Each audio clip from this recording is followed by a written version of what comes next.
Protesters gathering outside the Democratic National Committee building in D.C., calling on lawmakers to press for a ceasefire in Gaza. They're dispersed by police. People getting thrown down the stairs.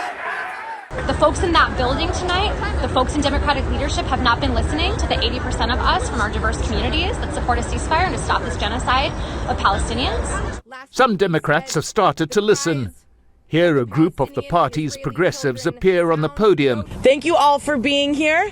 With the activist Rabbis for Ceasefire Now movement. We are calling for an end to the violence, not a break in the violence. The humanitarian pause is not enough. We will not be afraid. We will not back down. We will demand more of our president. Yes. We will demand better of our president. Yes. And increasingly, it's not just progressives in the party who are disturbed about Israel's action in Gaza and the occupied West Bank.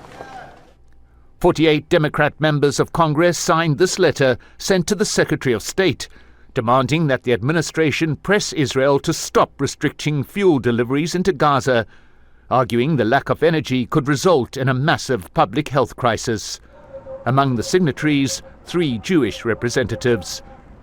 The letter signaling too that there's a marked change in what was initially unqualified support for Israel in the U.S. Congress. And the change is not that Israel should not exist and that Israel doesn't have a right to exist and that Israel does not have a right to defend itself, but that also there needs to be a more of a balance and more of a vocal approach to the plight of Palestinians.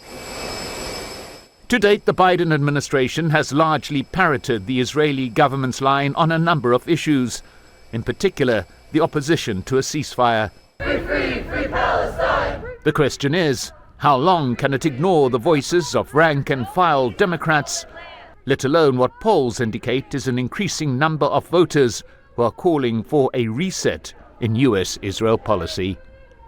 Mike Hanna, Al Jazeera, Washington. Make sure to subscribe to our channel to get the latest news from Al Jazeera.